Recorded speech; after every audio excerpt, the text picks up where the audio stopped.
And are you refreshed? Good. Now what? Hi.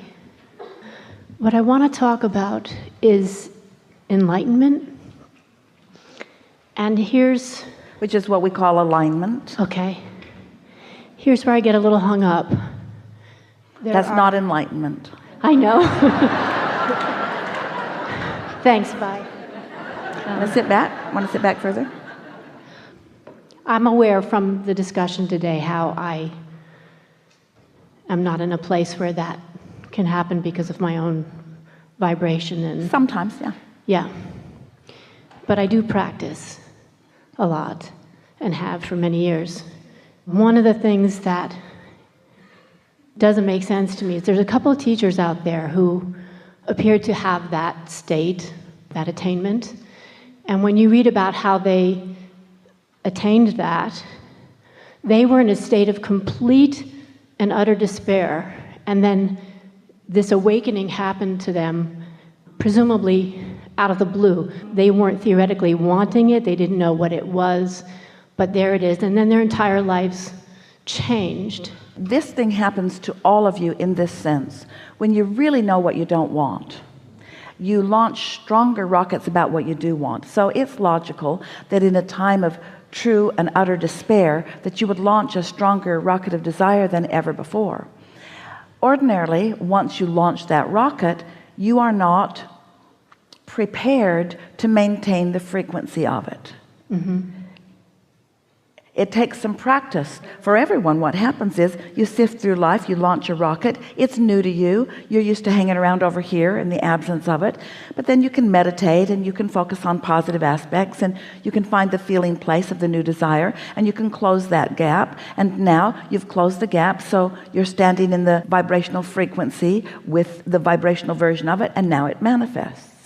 And along with that comes a new set of contrasting experiences, which causes more launching of rockets. Sometimes, if the contrast is very strong, a very strong rocket is launched. And so that's what you're describing. But it takes focus to hold yourself in vibrational alignment with what you want.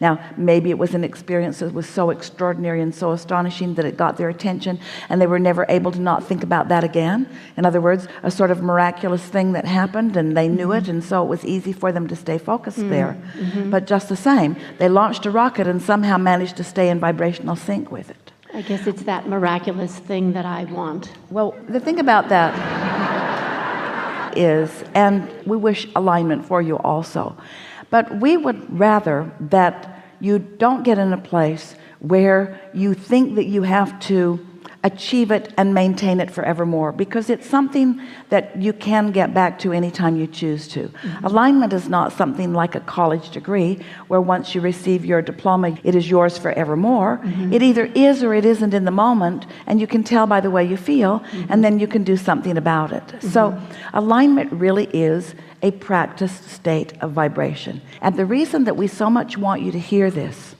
is because you will never stop reaching for more. No one is ever going to launch a rocket and that's all they're going to ever ask for. You want to continue to reach for more and reach for more and reach for more. That's what evolution is all about. That's what eternalness is all about. So being in a relaxed state, not beating up on yourself about not being in alignment, is really a wonderful state of being. We've been talking about step 1, ask, step 2 is answered, step 3, get into the receiving mode. But a step 4 really is a mastery of that. It's a recognition that I might not be there all the time. I don't need to be there all the time, but I certainly know the difference. And I can get better and better at being unconditional in my alignment. When you finally reach the place that you don't need a condition to be a certain way before you accomplish alignment, you've really got a good thing going. Right. Because now you can be stable under any and all conditions. And before you know it, you have achieved mastery of your alignment. And then you get into a place, someone talked us into calling this step 5 the other day, and we think it's a good idea. You get to this place where you actually realize that contrast does serve you. You don't feel negative about contrast. You feel enlightened by contrast. You feel served by it. You feel like it's variety that helps you to choose in a more efficient way. Sort of like Contrast is choices, sort of like being at a buffet. And when you reach that place where you're not condemning the part of contrast that you don't like, but instead you're blessing all of it for the clarity and choice that it produces within you, then you can move around this world enlightened and happy. Wonderful. And continually expanding, recognizing that you never get it done. So there's more and more. There's never a state that's like, okay, I've got it now. It's like, even when you feel at peace or enlightened or in alignment or whatever, the more you practice it, the deeper it gets. Absolutely. And here's some examples of that. So let's say that you want something that you don't have and you feel the angst of that, but you know what to do. And so you cool your jets, you relax a little, you meditate some, you go general, you soothe yourself, you stop fussing about it. So your desire is ripe and source is on it. And now in the absence of your resistance, you move into alignment with it. And so you feel that peacefulness, you feel that satisfaction. But you're also asking for expansion. You're also an eternal being. And so life's going to show you something else to which you will come into alignment. And then life's going to show you something else. In other words, that's why you want to continue to return. That's why this time-space reality is such a delicious place to be. That's why you benefit one another in your diversity so much. I get it. No ending to the desires that will be born within you. And now, you got to understand this next piece for that to be a satisfying thing.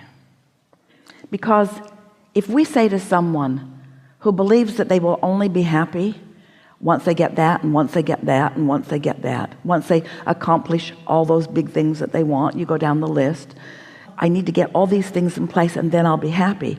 If that is your belief, then comments like we have just been making do not please you when we say you never get it done.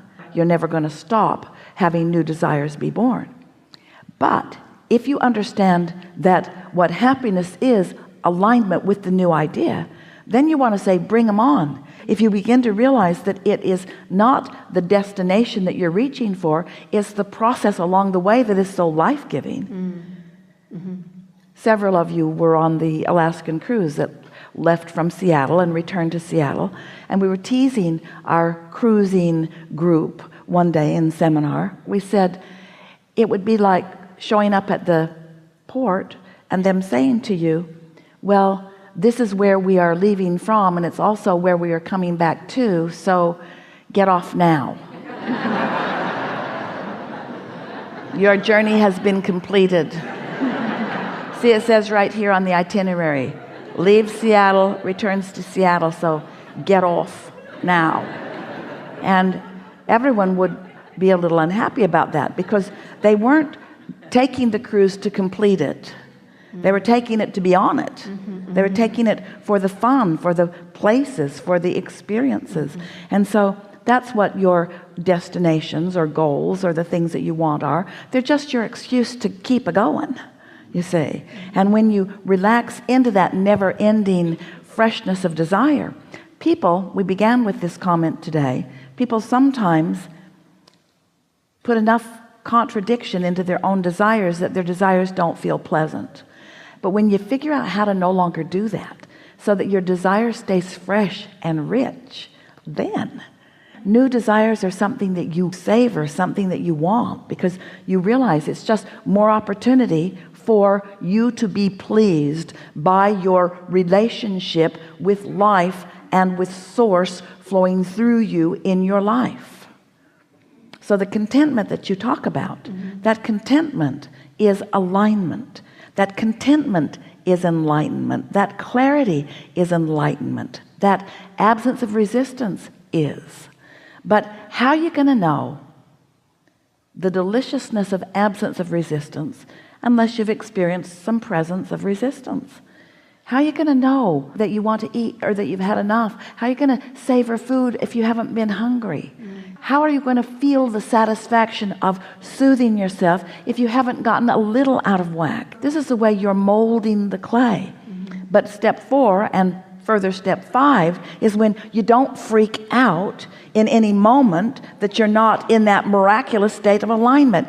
And it is our promise to you, We don't care who they are or what they said. They are never always there. Okay. Thank you. That's Esther good. does a much better job of alignment when you all are expecting her. She makes sure she's ready for you. She tunes in. She meditates. She does focus wheels. She gets ready for you. Should have seen her yesterday. No.